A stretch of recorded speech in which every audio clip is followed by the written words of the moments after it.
काय सांगितलंय? कुणी करावं कर्म? तर गेलेल्या व्यक्तीच्या मुलानं करावं. मूल म्हटलंय, मुलगा नव्हे. महत्वाचं म्हणजे मुलीला सुद्धा कर्म करता येतं. दिवस कर्म म्हणजे काय की गेल्यानंतर जे आपण कर्म करतो, श्राद्ध आणि दिवस कर्म हे मुलाचं कर्तव्य आहे.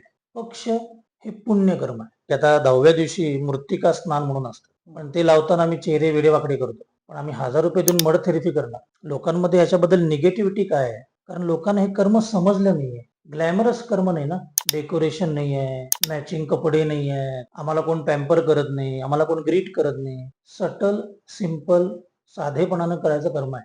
ह्याच्यामधलं सगळ्यात महत्वाचं फळ म्हणजे समाधान आहे, की ज्या जातीसाठी आम्ही एकमेकांना वेगळं बघतो. मुळात ती जात म्हणजे काय आहे? आपल्या शास्त्रात वर्ण लिहिलेत, जात लिहिलेले नाहीत. जे कर्म करतो ती जात आहे. उदाहरणार्थ मी जोशी आहे, माझं समजा बाटाचा शोरूम असेल तर चांभार झालो, ब्राह्मण नव्हे. इतकी सोपी जात आहे. तुमचा गणपती माझा गणपती वेगळा नाहीच आहे, पण आमचं अडलंय कुठं? मागच्या ट्युलिपच्या डेकोरेशन मध्ये, मोदक ठेवलेल्या चांदीच्या वाटीमध्ये. आमचं लक्ष मटेरियल कडे आहे, कंटेंट कडे नाही. गप्पा मस्ती अँड पॉडकास्ट विथ भार्गवी चिरमुलेच्या आजच्या भागामध्ये आपण अशा एका विषयावर बोलणार आहोत, जो विषय तुमच्या माझ्या सगळ्यांच्या आयुष्यातला अटळ आहे. कोणी कितीही काही कर्म करो, ही गोष्ट तुम्हाला तुमच्यापासून कधीच लांब जा, आणि ते म्हणजे तुमच्या आयुष्यात घडणारा मृत्यू. या मृत्यूबद्दलची तुमची काही मतं असतील, तुमचे काही प्रश्न असतील, पण घाटावरचं कार्य हेही तितकंच महत्वाचं असतं. याबद्दल बरेच समज, गैरसमज, श्रद्धा, अंधश्रद्धा आहेत. या सगळ्या मोडीत काढून त्यामागचं नक्की सायन्स काय आणि ती गोष्ट काय हे जाणून घेऊया सांगलीच्या ब्रह्मकर्मचे रसिक जोशी यांच्याकडून. नमस्कार. नमस्कार. मनापासून स्वागत आहे या पॉडकास्ट मध्ये. धन्यवाद. खरं तर गुरुजी म्हटल्यानंतर आमच्या डोळ्यासमोर वेगळे गुरुजी आले होते, पण हे गुरुजी एकदम आजकालच्या पिढीला, जेनझीला आवडतील असे गुरुजी आहेत. पण विषय मात्र असा घेतलाय जो आपल्या संस्कृतीमध्ये, आपल्या परंपरेमध्ये खरं तर खूप निगेटिव्ह नोटवर बघितला जातो. घाटावरचं कार्य किंवा पक्ष किंवा त्या पक्षात होणारी श्राद्ध किंवा सगळे आपले जे काही कर्म असतील ते, याबद्दल तुम्ही एक खरं तर सायन्स स्टुडंट आहात, ह्याच्याकडे कसं बघता आणि तुम्ही या या क्षेत्राकडे यावं असं तुम्हाला का वाटतं? मुळात पहिली गोष्ट म्हणजे श्राद्ध, पक्ष आणि दिवस कर्म या तिन्ही वेगळ्या गोष्टी आहेत. जसं तुमच्या भाषेत सांगायचं म्हटलं की नाटक आहे, मूवी आहे, या दोन्ही वेगळ्या आहेत. ऍक्टिंग ही गोष्ट दोन्हीमध्ये प्रायमरी आपण पकडतो, पण दोन्ही गोष्टी वेगवेगळ्या पद्धतीने कराव्या लागतात. बरोबर. तसं दिवस कर्म वेगळे आहेत, श्राद्ध वेगळे आहे, पक्ष वेगळा आहे. बर. दिवस कर्म म्हणजे काय की गेल्यानंतर जे आपण कर्म करतो, श्राद्ध आणि दिवस कर्म हे मुलाचं कर्तव्य आहे. पक्ष हे पुण्य कर्म आहे. दोन्हीमध्ये फरक आहे. दिवस कर्म म्हणजे काय आहेत की जसं आमच्या आई वडिलांनी आम्हाला जन्म देऊन सोडलं नाही. आम्ही रांगतोय का, ऑटिस्टिक होत नाहीये ना, आम्हाला उभं करणं, ग्रॅज्युएट करणं, इथंपर्यंत आमच्या आई वडिलांनी आम्हाला कुठे ना कुठे तर सपोर्ट केलाय ना. तसंच मुलांनी त्यांना पुढे जाण्यासाठी ज्या गोष्टी लागणार आहेत, त्यासाठी सपोर्ट म्हणजे दिवस कर्म आहे, सोप्या भाषेत. श्राद्ध म्हणजे काय आहे की डेली बेसिसवर जी आपल्याला एक एनर्जी लागते, जसं आपण अन्न खातो, that is source of energy. तशी जी गेलेल्या पितरांना जी एनर्जी लागते ते म्हणजे श्राद्ध आहे. पक्ष, आता पक्षाचाच आपण वेगळा अर्थ बघितला तर काय की ग्रुप ऑफ पीपल. अच्छा. हा. पक्ष म्हणल्यानंतर म्हणजे कोण? तर आमचे जे जवळचे नातेवाईक सगळे गेलेले आहेत, त्या सगळ्यांबद्दल म्हणून आपण जो करतो तो पक्ष. अशा 3 गोष्टी याच्यामध्ये येतात. पण या गोष्टीच्या बाबतीत निगेटिव्हिटी फार आहे समाजामध्ये, विचारांमध्ये, त्या कर्मांमध्ये. अंधश्रद्धा खूप आहेत, समज, गैरसमज खूप आहेत. पण एक सायन्स स्टुडंट म्हणून तुम्ही या सगळ्याकडे कसं बघता? कारण मी का म्हणते सायन्स स्टुडंट सारखं, कारण त्या स्टुडंटना रिझनिंग लागतं, त्यांना त्या मागचं एक खरं काय सायन्स आहे, खरं घडतं का हे लागतं.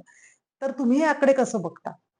मुळात जेव्हा मी या गोष्टींची सुरुवात केल्यानंतर मलाही हे कळत नव्हतं की अरे ग्रंथात, पुस्तकात तर लिहिलंय, मी म्हणतोय, समोरचा करतोय, समोरचाही मला विचारत नाही की का करायचंय, मीही त्याला सांगत नाही हे का करतोस.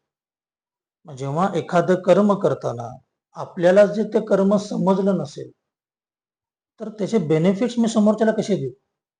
एखादं प्रोडक्ट समजा मलाच कळलं नसेल तर मी समोरच्याला ते विकू शकत नाही. बरोबर. एखादी समजा मला भूमिका मलाच जर पटली नसेल तर ती मी भूमिका बजावू शकत नाही. तसंच हे कर्म करताना पहिला हे कर्म समजून घ्यायला पाहिजे.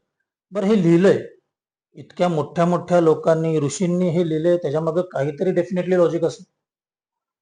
तो लॉजिक आत्ताच्या 21st सेंचुरीमध्ये सुद्धा अजूनही टिकून आहे. मग तो का टिकून आहे? हे जे का होते, हे का मला दिवस रात्र ह्याच गोष्टी विचार करायचे की काय. मग मी ह्याच्यावर अभ्यास चालू केला, रिसर्चेस केले. दुर्दैवानं आपल्या भारतात याच्यावरचे रिसर्चेस कमी आहेत, पण वेस्टर्न मध्ये जास्त आहेत. या विषयावर? अगदीच. ओ. कारण आपल्याकडे प्रॉब्लेम काय आहे की आम्हाला धोत्रावरच्या माणसाचं आवडत नाही. हे एक ठरलेलंच आहे की तुम्ही थोडक्यात काय की आता 10व्या दिवशी मृत्तिका स्नान म्हणून असतं, पण ते लावताना आम्ही चेहरे वेडेवाकडे करतो. पण आम्ही 1000 रुपये देऊन मड थेरपी करणार, कारण सोफिस्टिकेटेड आहे मड थेरपी. मृत्तिका स्नान म्हणजे आम्हाला फार असं पुरोगामी ओल्ड फॅशन वाटतं. आपल्याच गोष्टी आहेत ज्या तिकडं फक्त तुम्हाला छान पॅकिंग करून येतात, आम्हाला त्या आवडतात. तसंच दिवस कर्माबद्दल आहे. लोकांमध्ये याच्याबद्दल निगेटिव्हिटी काय आहे? कारण लोकांना हे कर्म समजलं नाहीये. ग्लॅमरस कर्म नाही ना, डेकोरेशन नाही आहे, मॅचिंग कपडे नाही आहेत, आम्हाला कोण पॅम्पर करत नाही, आम्हाला कोण ग्रीट करत नाही. सटल, सिंपल, साधेपणानं करायचं कर्म आहे. आणि या कर्मामध्ये सगळ्यात महत्वाचा प्रायमरी गोष्ट म्हणजे काय आहे तर इमोशन्स. आपल्याकडं दिवस कर्म असू दे, श्राद्ध असू दे, नाहीतर पक्ष असू दे, काय सांगितलंय कुणी करावं कर्म तर गेलेल्या व्यक्तीच्या मुलानं करावं. आता ह्याच्यामध्ये महत्वाचं म्हणजे मुलीला सुद्धा कर्म करता येतं. येतं? मुलगाच पाहिजे हा नियम नाही. गरुड पुराणामध्ये 7व्या अध्यायात क्रियाकर्माचे नियम आणि कोण क्रियाकर्म करू शकतं याबद्दल लिहिलंय. याच्यामध्ये 1 नंबरला ज्येष्ठ पुत्र आहे, 2 नंबरला कनिष्ठ आहे, 3 नंबरला कन्या आहे आणि 17 आणि 19 नंबरला जावई आहे. 3 आणि 19 फरक आहे ना खूप. का असं काय? आता तुम्हीच एक उदाहरण घ्या. समजा तुमची सासू तुमच्या आईपेक्षा जास्त करते. आम्ही मैत्रिणींसोबत किटी सोबत काय म्हणतो, माझी सासू माझ्या आईपेक्षा जास्त करते, आई म्हणत नाही. तसंच एका जावयाला त्याच्या सासऱ्यांनी भरगोच्च दिली, वडिलांपेक्षा जास्त दिली, पण तो जावई सासऱ्यांना वडील म्हणू शकत नाही. कर्म इमोशन्सवर अवलंबून आहे. वडिलांचं नाव घेतल्यानंतर किंवा वडील म्हटल्यानंतर जी भावना मुलीच्यात येणार आहे ती अन्य कोणाच्या मनात असूच शकत नाही. म्हणून इथं स्पेसिफिक करताय. सत्यनारायणला कुठं सांगितलंय का की ज्याचं घर आहे त्यानंच करावं? वास्तुशांतीला असं कुठे लिहिलंय की ज्याच्या नावावर लोन आहे त्यानंच भाऊ बसावं? दिवस कर्म, श्राद्ध आणि पक्ष ह्याच्यामध्ये स्पेसिफिक काय सांगितलंय? मुलानंच करायचंय. मूल म्हटलंय, मुलगा नव्हे. ते मूल हा शब्द आहे. मूल हा शब्द. बरं. पण आधी कसं व्हायचं की आम्ही फक्त डिझायरेबल चाइल्डच पाहिजे ना, आम्हाला मुलगाच पाहिजे यासाठी आम्ही ट्राय करायचो. मग आधी 7-7, 8-8 अपत्य व्हायची, एक मुलगा होणार की. सो ऑटोमॅटिकली तिकडं सगळे गोष्टी मिळायच्या. आता कसं झालंय की न्यूक्लिअर फॅमिली आहे की आमच्याकडे म्हणतात की 2 कार्टी सुखी पार्टी. दोन्ही मुली असतील तर बरोबर. मग त्यांच्या वडिलांचं कर्म कोण करणार? तर मुलींना हे अधिकार आहेत. आपण जे फेमिनिझम वगैरे म्हणतो ना, मुलींनी ह्याच्यामध्ये इंटरेस्ट घेणं गरजेचं आहे. की दुसऱ्यावर अवलंबून राहण्यापेक्षा तू का नाही करू शकत? तू नक्कीच करू शकतेस. जर देवाला स्त्रीच्या हातचा नैवेद्य जर स्वीकारू शकतो देव, पार्वती जर शंकराची पूजा करू शकते, तर एक मुलगी आपल्या वडिलांची पूजा नक्कीच करू शकते. मुलीलाच करायचं नाहीये म्हणून एक्सक्युजेस आहेत. 21 लोक एका व्यक्तीचं कर्म करू शकतात. अगदी राजा सुद्धा कुठल्याही कॉमन मॅनचं कर्म करू शकतो. इथंपर्यंत तुम्हाला ऑप्शन दिले, म्हणजे केबी सारखं 4 सुद्धा नाही आहेत, 21 आहेत. त्यातूनही आम्ही एक्सक्युजेस काढतो. हे आमचं दुर्दैव आहे. म्हणून हे कर्म अजिबात निगेटिव्ह नाही, हे फुल ऑन पॉझिटिव्ह आहे. ह्याच्यामधलं सगळ्यात महत्वाचं फळ म्हणजे समाधान आहे. या पूर्ण कर्माचं फळ हे समाधान आहे. ह्याच्यामध्ये पैसा, अडका, संपत्ती नाही मागत आम्ही. ह्याचे कर्म केल्यानंतर आम्हाला जे घाटावरून, घरातून, मठातून जे काही श्राद्ध पक्ष करून आम्ही बाहेर निघतो ना, त्यातनं आम्हाला काय मिळतं? समाधान. ज्यासाठी आम्ही हॉलिडे पॅकेजेस घेतो, योगा सीझन्स करतो, हे जे सगळं करतो ना, एका पूजेत सांगितले समाधान, ज्याच्या शोधात आम्ही गेली 60 वर्ष घालवतो आहे, की आम्हाला कुठं ना कुठून तरी समाधान पाहिजे. 2 BHK म्हणलं की 3 BHKच्या मागं आहे. आमच्याकडे सेलेरी असले की अर्टिगा पाहिजे, अर्टिगावर इनोव्हावर जातो. पण ह्या कर्मामध्ये तसं नाही आहे, की ते पिंडदान केल्यानंतर, आपल्या मनाप्रमाणे फुलं सोडल्यानंतर आणि जे कर्म करतोय हे कर्म कळल्यानंतर जे मिळतं ते समाधान. म्हणून हे कर्म फुल ऑफ पॉझिटिव्हिटीच आहे. पण मगाशी आपण बोलत होतो तेव्हा तुम्ही खूप छान वाक्य बोललात, की या कर्मामध्ये सगळे एकच आहे. हे नक्की काय आहे सांगा? ऐकायला आवडेल आम्हाला. म्हणजे कसं आहे, की राजा असू दे, प्रजा असू दे, ऍक्टर असू दे, महानगरपालिकेचा एखादा कर्मचारी असू दे, आणि विशेषतः ब्राह्मण असू दे, शिंपी असू दे, सुतार असू दे, मराठा असू दे, सगळ्यांना कर्म एकसारखं आहे. शास्त्र म्हणतं दहन करणारे हिंदू. प्रॉब्लेम काय झालाय, की ज्या जातीसाठी आम्ही एकमेकांना वेगळं बघतो, मुळात ती जात म्हणजे काय आहे? आपल्या शास्त्रात वर्ण लिहिलेत, जात लिहिलेले नाहीत. जे कर्म करतो ती जात आहे. उदाहरणार्थ मी जोशी आहे, माझं समजा बाटाचा शोरूम असेल तर चांभार झालो, ब्राह्मण नव्हे.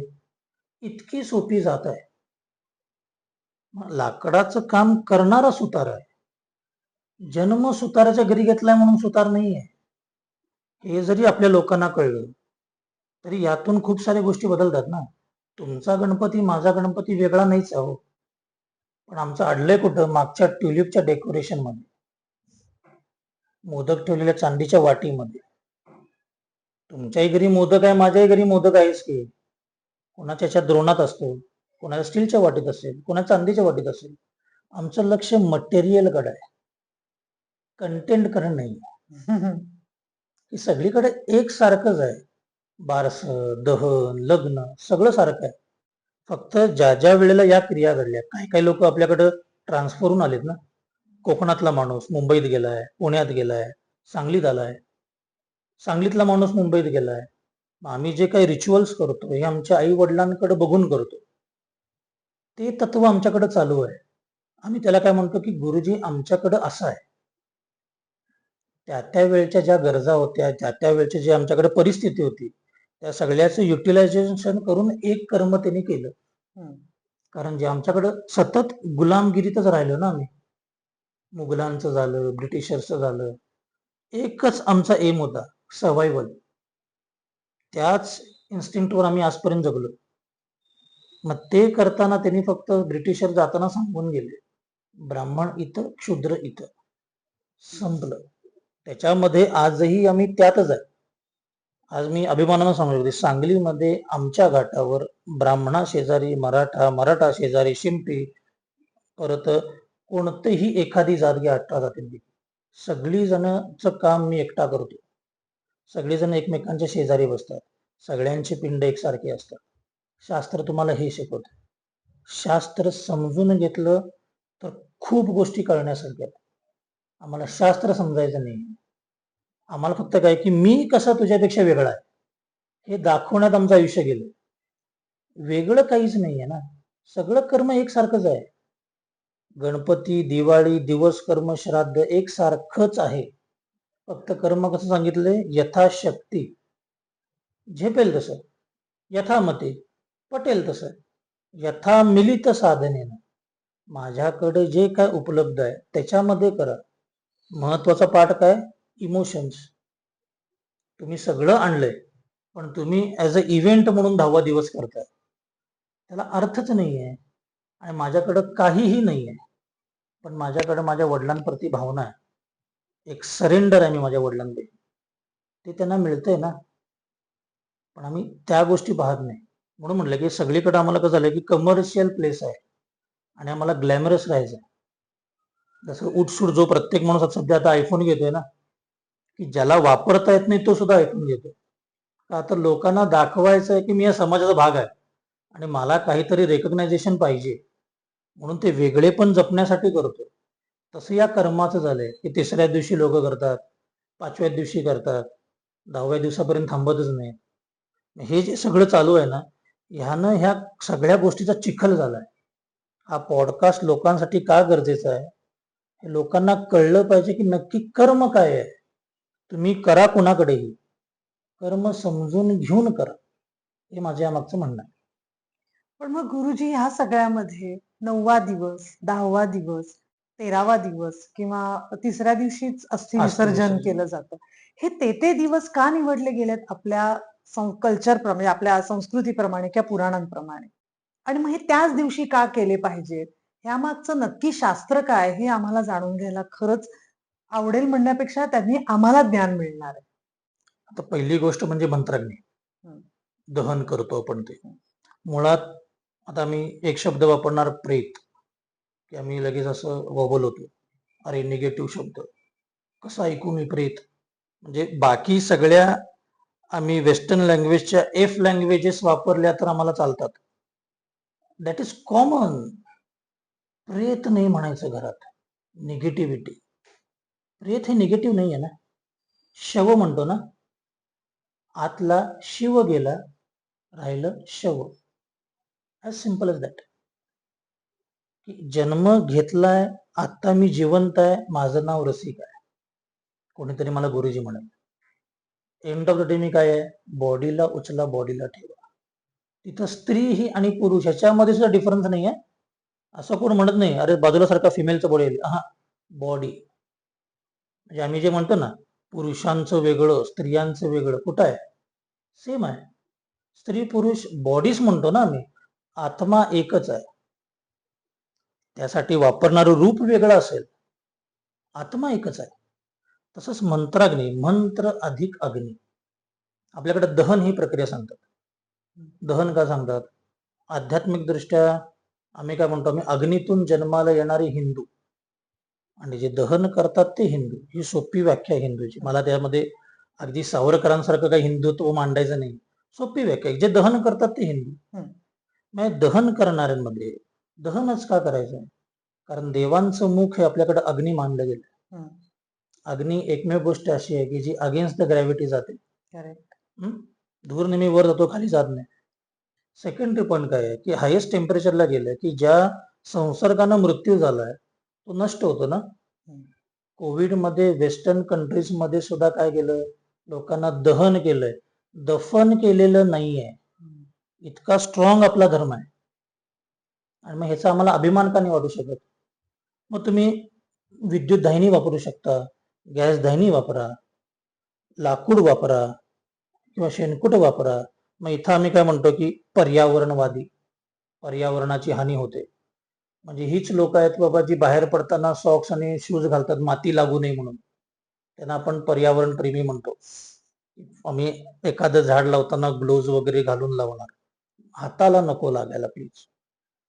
मग आपल्याकडे काय सांगितलंय, जन्माला आल्यानंतर तुम्ही एक झाड लावायला सांगितलंच आहे ना. हो. ते वाढवायचं आहे, त्याच झाडामध्ये मिसळायचं.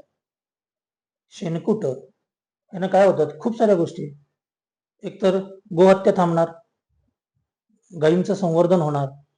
जो गायी सांभाळतोय त्याला काहीतरी फायनान्शियल सोर्स आला, यासाठी शेणकुट वापरू शकतो. पण शेणकुटानं पर्यावरणाचा ऱ्हास होत नाही. नक्कीच नाही. आणि आपण म्हणतो विद्युत दाहिनी गुरुजी, पर्यावरणाचा ऱ्हास होत नाही. त्याला काय कोळसाच वापरतो ना, आलंच की एन्व्हायरमेंट. पण परत ते कसं आहे, वेस्टर्न कडनं आले ना रॅपिंग करून. सो आम्हाला ते आवडतं. हं. गॅस, विद्युत दाहिनी कसंही करा, दहन करण्याला इम्पॉर्टन्स आहे आपल्याकडं.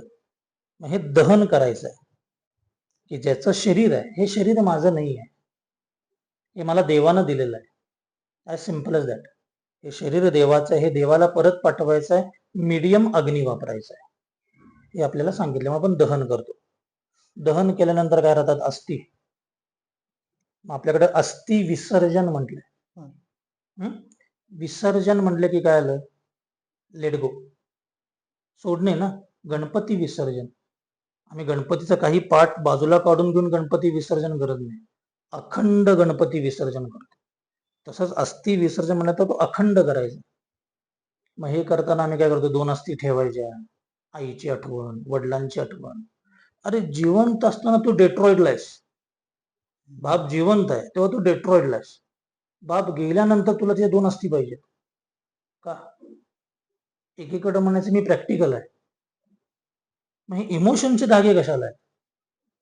शास्त्र तुम्हाला तेच सांगतं ना, विसर्जन म्हणजे काय, की ज्या गणपतीला मी 5 दिवस 6 दिवस इतका प्रेमाने जपला, वाढवला, त्याच्यामध्ये मी माझा एक फॅमिली मेंबर म्हणून त्या गणपतीकडे मी पाहिलं. एक दिवशी उठून सकाळी त्याची पूजा करून त्याला सोडून द्यायचं आहे. हे शिकवतं ना विसर्जन आम्हाला, की कोणतीही गोष्ट परमनंट नाही आहे. एक ना एक दिवस ती जाणार आहे. ह्याला म्हणतात विसर्जन. मग अस्थि विसर्जन आहे. मग विसर्जन करताना ते वाहत्या पाण्यात सोडायचं आहे. बादलीत विसर्जन नाही आहे ना. महत्व कुठल्या गणपतीला आहे? कुंभार गणपतीला आहे. आम्हाला हौस दांडगी म्हणून आम्ही दगडूशेठ करायला लागलो ना प्लॅस्टर ऑफ पॅरिस. खरं गणोबा आहे. ज्याला सगळ्यात दुर्लक्षित केलेली वस्तू कुठली आहे गणपतीत? गणोबा. की त्याला एवढीशीच दुर्वा व्हायची आहे, एकच फुलं घालायचं, डेकोरेशन मोठ्या गणपतीला. हे आमच्याकडे आधीपासून तसं आहे की लग्न म्हणलं की प्रीशूटला महत्व आहे. लग्नाला नाही, संस्कार आहे ना तो. खरंय. संस्काराला महत्व नाही, कारण लग्नाचा आता सध्या काय झालंय, इव्हेंट. संस्कार राहिला नाही. मग आधीच्या तर अरेंज मॅरेजेस होते, मग तेव्हा आणि आता डिवोर्सचं प्रमाण जास्त काय आहे. आत्ता मी म्हणतो नाही, आता आम्ही इंडिपेंडेंट झालोय, आम्हाला आमचं फ्युचर दिसतं, आम्हाला आमचं प्रेझेंट कळतो. आधीच्याही बायका पुरुषांना होताच की. संस्कार घट्ट होता ना. लग्न म्हणजे काय की 2 डिफरंट पर्सनल, डिफरंट ऑरा एकत्र येणं, दॅट इज लग्न. हे लग्न आहे ना आपल्याकडं. आता तसं नाहीच आहे. आम्ही आता उभारून अधांतरी लग्न करतात. इकडनं हा खांद्यावर घेतो, तिकडनं तो खांद्यावर घेतो. अधांतरी लग्न कोणाचे होतात? शास्त्रात पिशाच्यांची लग्न अधांतरी होतात असं लिहिलंय. म्हणून आपल्याकडं उभारून हार घातले जातात ना. कुठं दिलंय असं? बाकीच्या गोष्टींमध्ये तुम्ही करा ना, वरातीमध्ये तुम्हाला हवं तसं वागा, डेकोरेशन मध्ये संस्कार तरी ऍटलिस्ट जसे आहेत तसे ठेवूया ना आपण. मग ह्याच्यामध्ये सुद्धा सगळ्यात दुर्लक्षित केलेली व्यक्ती कोण असते? तर तो गुरुजी. फोटो काढणार स्वतः म्हणतो, गुरुजी 2 मिनिट थांबा, मला एक फोटो काढू द्या. गुरुजी आहे ना तो. खरंय. तो रिच्युअल्स करायला आलाय. मग आम्ही लग्नात खर्च करणार, कपड्यांवर खर्च करणार, प्रीशूटला खर्च करणार, कॅमेरामॅनला खर्च करणार. गुरुजी मध्ये बरोबर आम्ही कॉम्प्रोमाइज. जरा 500 कमी होतात का, 1000 कमी घ्यावं, की ज्याच्यामुळं तुम्ही एकमेकांसोबत राहणार आहात, जो तुमच्या दोघांच्या एनर्जीज एक करणार आहे, त्याला आम्ही व्यवस्थित दक्षिणा देत नाही. ह्यानं सगळीकडे कमर्शियल, सगळीकडे प्लेस निर्माण झाली आपल्याकडं. अस्थि विसर्जन म्हटल्यानंतर ते वाहत्या पाण्यात पाहिजे. भगवंताचा पहिला अवतार मत्स्य, माशाचा. पुन्हा शिल्लक राहिलेली अस्थि देवांकडे पाठवणं म्हणजे अस्थि विसर्जन. वाहतं पाणी, वरून पडणारा सूर्यप्रकाश आणि अस्थि, या तिन्हीमध्ये केमिकल रिएक्शन होऊन अस्थींचं विघटन लवकर होतं. मग आम्ही काय म्हणतो की त्र्यंबकेश्वरला, आळंदीला कुंभच्या कुंभ भरून आहेत ना अस्थींचे. माझा लोकांना सांगायचा मुद्दा हाच आहे, वडील जिवंत असताना काशीला घेऊन जा, मेल्यानंतर काशीला का जायचंय? वडिलांना मुंबई बघायची होती म्हणून अस्थि घेऊन मुंबईला चाललं, लॉजिकच नाही ना याला. मग ज्या गावात माझे वडील जन्मले, ज्या गावचं पाणी पिऊन ते मोठे झाले, तीच तुमची गंगा आहे ना. खरंय. मग शास्त्रात त्याच नदीला गंगा संबोधलंय. कुठे गेला तुमचा प्रॅक्टिकलपणा? अशा वेळेला आम्ही इमोशनल होणार. मग एखाद्या पर्टिक्युलर गावाच्या लोकसंख्येप्रमाणे त्या नदी, ओढा, तलावची आपली रचना असते. मग तिथून घेऊन तुम्ही दुसऱ्या ठिकाणी जर गेला तर ते एक्सेस जागा जमा होत नाही का? अस्थि ऑलरेडी राहणारच की तिथे. ह्यासाठी ज्या गावचं आम्ही पाणी पितो, ज्या गावामध्ये आम्ही वाढलो, त्याच गावात मिसळायचं आहे, त्याच नदीत जायचं आहे. म्हणजे नाशिकला गेलं पाहिजे, काशीला गेलं पाहिजे असं शास्त्रात कुठेच सांगितलं नाहीये. असं पण आता कुठेही सांगितलेलं मुंबई नाही. सारख्या शहरामध्ये जिथे नदीच नाहीये दुर्दैवाने, मग अशाने समुद्रामध्ये विसर्जन हो करायचं असतं? अगदीच. अच्छा. समुद्रही आपल्याकडे सांगितलं आहेच ना, वाहतं पाहिजे. हा, वाहतं पाणी. हा, दॅट्स इट. इतकंच सांगितलं की ते वाहतं पाहिजे. म्हणजेच काय होतं की वाहतात पाणी म्हणजे काय की लाटांचा प्रवाह येणार आहे, एकमेकांना घर्षण होणार आहे. सायन्सच आहे ना ह्याच्यामध्ये. एखादी गोष्ट एकमेकाला सारखी जर घर्षण होत असेल ते आज ना उद्या डिझॉल्व्ह होणार आहे ना. हो. म्हणून यासाठी वाहतं पाणी पाहिजे. थांबलेलं पाणी असेल तर त्याच्यामध्ये त्या गोष्टी तशाच राहणार आहेत. यासाठी आपल्याकडे या गोष्टी सांगितल्या. आम्ही जे म्हणतो आता आमच्या सांगली कोल्हापूरला तर पूर येतो, महापूर येतो. एकही माणसानं दाखवावं की त्या महापुरामध्ये पिंड, निर्माल्य, फुलं वाहत आलेत का कोणाच्या घरात? काय आल्यात? बॉटल्स, प्लास्टिक आले ना. हो. हो. सो मी लोकांना सांगताना दोनच गोष्टी सांगतो की तुमच्या मुलाला तुम्हाला काय करायचं. एक एक्झाम्पल, एक विजार शर्टवाला माणूस आहे, मिड 60s मधला, निर्माल्य टाकण्यासाठी नदीकडे आलाय. तो पिशवीतलं निर्माल्य काढतो, नदीत सोडतो, पिशवी विजाराच्या खिशात ठेवतो, घरी येतो. अटायर बघून आम्ही लगेच काय म्हणतो?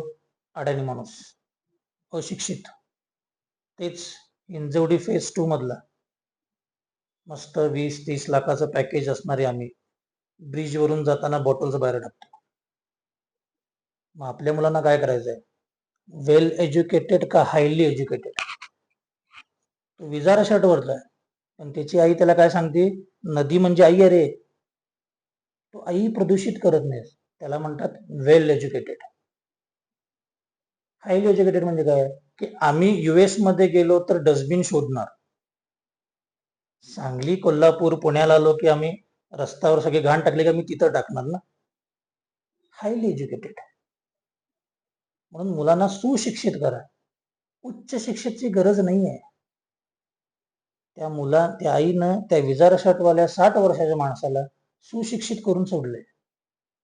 त्याला कळतंय की नदीमध्ये काय सोडायचं काय नाही सोडायचं. म्हणून आपल्याकडे सगळ्या गोष्टी पर्यावरणासकटच आहेत. वडाची पूजा आहे ना, वडाच्या खोडात उदबत्ती होणं हा आमचा बुद्ध्यांक आहे. असं पोथीत लिहिलं नाही की मूळ बघा आणि कापूर लावा. आम्ही लावलाय. वडातून मॅक्सिमम अमाऊंट ऑफ ऑक्सिजन मिळतो, यासाठी वटपौर्णिमा आहे. सिंपल लॉजिक आहे. बरं आता तुम्ही स्वतः शिकलेले आहात. जेव्हा तुमचं मूल 2-3 वर्षाचं होतं आणि तुम्ही त्याला अंधारा खोलीत जाऊ नका म्हणल्यानंतर आम्ही काय म्हणलो त्याला? की जाऊ नकोस बुवा आहे. करेक्ट? त्याला तुम्ही 2 वर्ष मुलं एक्सप्लेन करत नाही, अरे तू जाऊ नकोस, मध्ये शार्प एजेस असतील, मग ते तुझ्या नीला लागतील, मग स्क्रॅचेस पडतील, मग आपलं स्टिक. एवढं नाही सांगत आम्ही. काय म्हणतो? जाऊ नकोस बुवा आहे. मुद्दा काय आहे की तो अंधाऱ्या खोलीत जाऊ नये. करेक्ट. तसं आमचे आई वडील किंवा तुमचे आई वडील ज्या फेज मध्ये होते, ज्या जनरेशन मध्ये होते, तिथं पाप पुण्य चालायचं. त्यांची आई त्याला म्हणायची. म्हणजे आमची आजी आमच्या आईला काय म्हणणार? हे करू नकोस बाई, पाप आहे, ते थांबायचे. आजची पिढी किंवा आपली पिढी चूक बरोबर मधली आहे की का करायचं नाही, का चुकीचं आहे. नेक्स्ट जनरेशन जी आहे ती का विचारते की का नाही करायचं मी हे.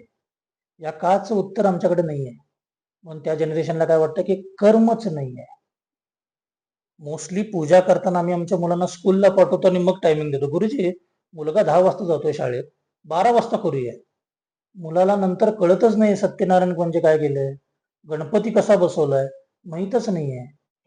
आम्ही सुद्धा त्या गणपतीला कार्टुनिस्ट करून ठेवलंय, मित्र केलाय त्याला. गुरु का नाही करू शकत गणपतीला तुम्ही? मित्रच का पाहिजे? नेसेसरी आहे का? बाप मित्रच पाहिजे असं कुठं नेसेसरी आहे का? गुरु का नाही असू शकत?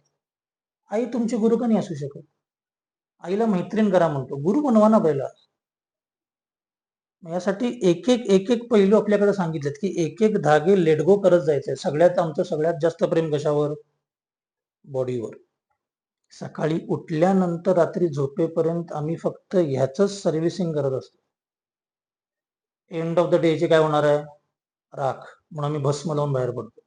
रियालिटी चेक पाहिजे मला आरशात पाहिल्या की जेवढं पॅम्पर करतोय शेवटी याचं हे होणार.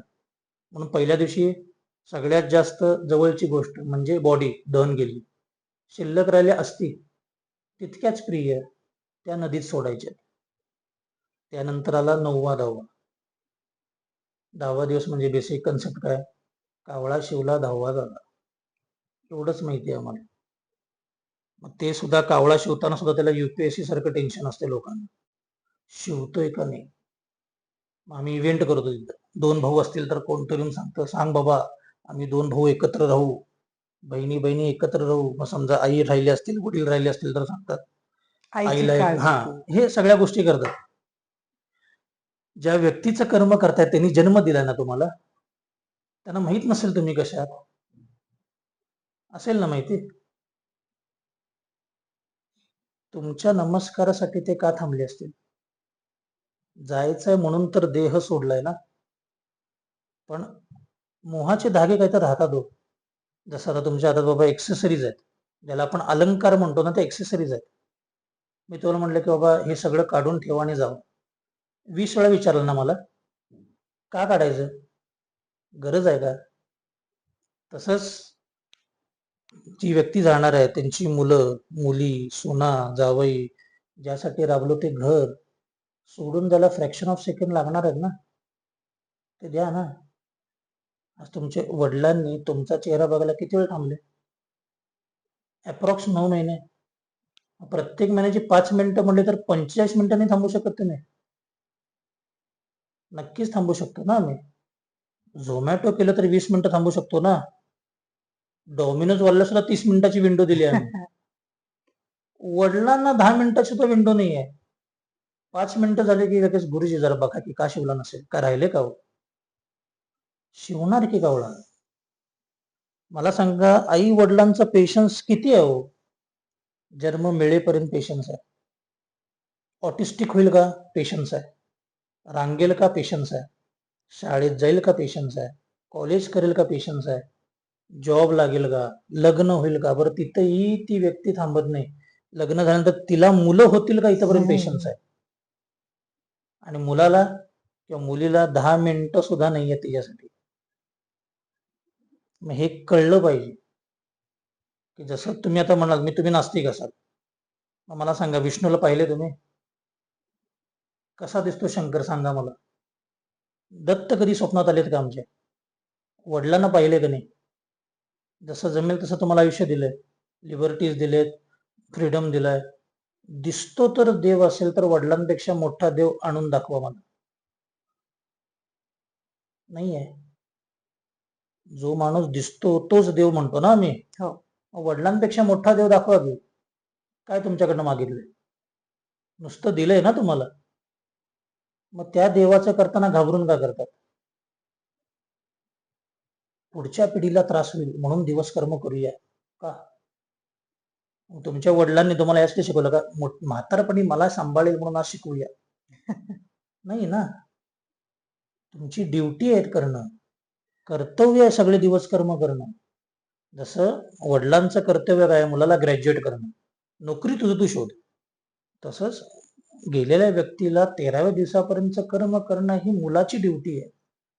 त्यानंतर त्यांचं कर्म आहे ते कुठं घेऊन जाणार, कुठं जातील, तिथंपर्यंत नेणं तरी तुमचं कर्म आहे ना. लोक अर्ध्यातच सोडतात. काही काही जण 10वाच बास, पुढचं मला कर्म करायचंच नाहीये.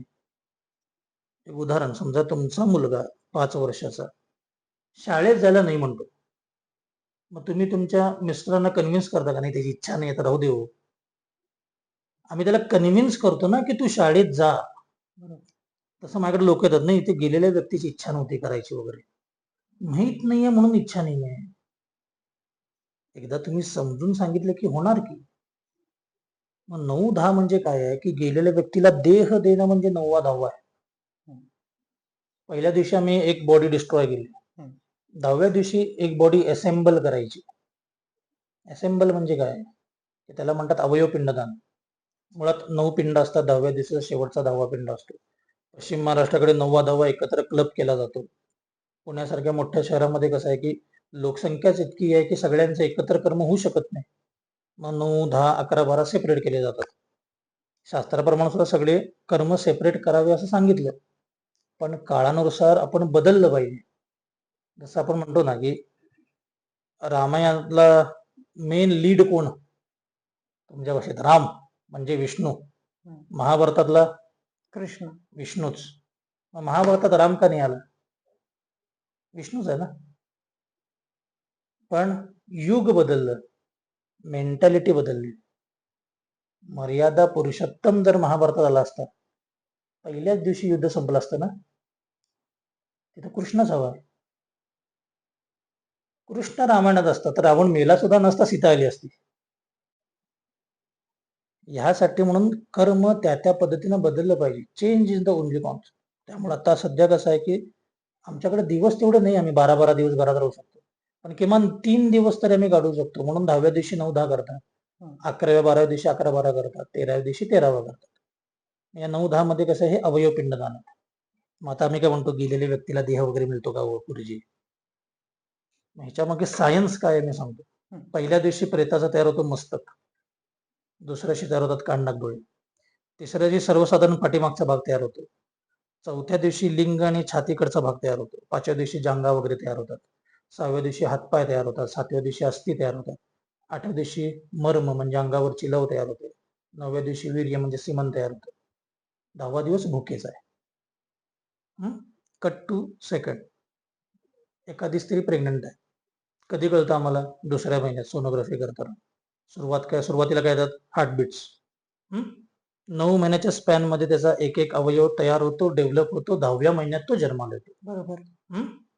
जेव्हा आम्हाला डिझायरेबल चाइल्ड पाहिजे, भले आम्ही आता इथं मुलगा मुलगीच पाहिजे आपण आम्ही ऍडव्हर्टाईज करत नाहीये, बट स्टील एक उदाहरण म्हणून आम्हाला मुलगाच पाहिजे आम्ही ठरवलं, कोणत्याही गायनॅककडे गेलो तर तो आम्हाला काय सांगतो?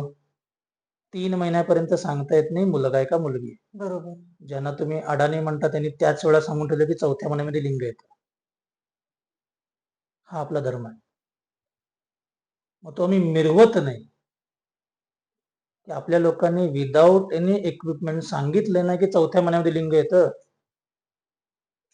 ज्यासाठी तुम्ही आज रिसर्च करताय त्या ऋषीने तेव्हाच सांगून ठेवलंय, बरं त्या युगात सांगितलंय, आत्ताच्या पण नाही. म्हणून हे कर्म सायंटिफिक आहे. 9, 10, 11, 12 आध्यात्मिक नव्हे, भावनिक आणि सायंटिफिक आहे. म्हणून 10व्या दिवशी तो देह असेंबल करायचा आहे. त्यानंतर 8 श्राद्ध असतात युजली. पहिलं असतं पाथेय श्राद्ध. आता हे जे श्राद्ध जे म्हणतो ना आपण, मुळात जे श्रद्धेनं करतो ते श्राद्धी. सोपी व्याख्या. बरोबर. श्रद्धा म्हणजे काय की ऑल सॉर्ट्स ऑफ इमोशन्स आहेत. आता तुम्ही एखादी भूमिका करता, तुम्हाला त्या भूमिकेवरनं नावाने हाक मारली जाते, त्या व्यक्तीबद्दलची ती नावाबद्दलची श्रद्धा आहे ना आमच्या मनात. काही काही इनोसंटली तुम्हाला काही क्वेश्चन्स केले जातात, काही आम्ही डार्क भूमिका केली असेल तर त्याबद्दल आम्हाला नावं ठेवली जातात. इनोसन्स श्रद्धेचाच भाग आहे ना. तसंच या कर्मामध्ये श्रद्धा महत्वाची आहे की तुम्ही गेलेल्या व्यक्तीबद्दल सरेंडर व्हावी. सरेंडर नसो तर उपयोग नाही. जसं एका भूमिका आम्हाला एखादी करायची असेल तर त्या भूमिकेबद्दल आम्ही काय होतो, ज्या दिवशी आम्ही सरेंडर होतो त्या दिवशी आम्हाला कर्म करता येतं ना. तसंच या कर्मांचं आहे. पहिल्या दिवशी पाथेय श्राद्ध. पाथेय म्हणजे पथ, रस्त्यावरचं श्राद्ध. युजली घराच्या बाहेर करायचं असतं दहनाच्या आधी. थोडक्यात काय, घरापासून जाईपर्यंतची जी काय एनर्जी लागणार आहे ती देणं म्हणजे ते श्राद्ध आहे. अच्छा. दुसरं नग्न प्रच्छादन. जसं जन्माला आलो तसं दहन करायला सांगितलं. आम्ही कपड्यांशिवाय जन्माला आलो, तसं करणं सामाजिक दृष्ट्या शक्य नाही. बरं आता इथं देह असेंबल केल्या त्याला वस्त्र द्यायला पाहिजे, म्हणून ते श्राद्ध आहे. त्यानंतर पहिला दिवस, तिसरा दिवस, 5वा, 7वा आणि 9वा, 5 ऑड डेजला स्मशानात जाऊन श्राद्ध करायचे. त्याला विषम श्राद्ध म्हणतात. अच्छा. मी विषम श्राद्ध कशाबद्दलचे तर ऋतू बदलांचे आहेत. अज्युम करूया की जानेवारीमध्ये गर्भ राहिला, सप्टेंबर ऑक्टोबरला तो जन्माला येईल. जन्माला येणाऱ्या बाळाला हिवाळा आणि उन्हाळा तसा सहसा बाधत नाही. का नाही बाधत? कारण त्यांना आईच्या पोटात ते अनुभवलेत. सप्टेंबर ऑक्टोबरचा पावसाळा बाधतो ना, रूम टेम्परेचरवर आमचा एसी असतो 24. तसंच गेलेल्या व्यक्तीला, दिलेल्या देहाला त्या एकच ऋतूची जाणीव आहे, ज्या ऋतूमध्ये त्याचं निधन झालंय. बाकीचे 5 ऋतू माहित नाहीत. यासाठी 5 विषम श्राद्ध आहेत. शेवटचं अस्थि सिंचन, अस्थिंवर गोमूत्र गोमय शिंपडतो त्याबद्दल श्राद्ध आहे. आणि अस्थि संचयन म्हणजे स्टोअर करणे. आता मुळात महत्वाचा मुद्दा काय, तिसऱ्या दिवशी अस्थि विसर्जन करा असं लिहिलंच नाहीये. थोडक्यात काय सांगितलंय, ऍज सुन ऍज पॉसिबल विसर्जन करायला सांगितलं. पण आधी कसं व्हायचं, व्हेकल्स नव्हते. एखाद्या व्यक्ती गेली, पत्र तार केलं जायचं, गेली बाबा व्यक्ती तुम्ही या, पत्र पोचायला 1 दिवस, त्या व्यक्तीला घोडागाडी बैलगाडीने यायला 1 दिवस. मग किमान बॉडीच नाही, अस्थिच त्याला दर्शन घडवून 3ऱ्या 5व्या दिवशी करा, अशी रूढी आहे. की आम्ही तिसऱ्याच दिवशी करायला जातो, असं कुठं नाही आहे. आता त्याच्यामध्ये सुद्धा काही समाजामध्ये तिसऱ्या दिवशी सगळे असे मेनू ठेवले जातात. म्हणजे असं चिकन मटन पासून दही भातापर्यंत सगळं जेवढे काही मेन कोर्स आहेत ते सगळे ठेवले जातात. कावळा येतो, त्यातलं काहीतरी खातो. आम्ही म्हणतो वा वा वा, वडील जेवले, वडील जेवले. तुमच्या आवडीची डिश उद्या तुम्हाला मी स्मशानात वाढली, जेवणार काय तुम्ही? वडील का जेवती स्मशानात? एक उदाहरणासाठी सांगतो. माझ्याकडे एक 60 महिन्यापूर्वी काम झालं.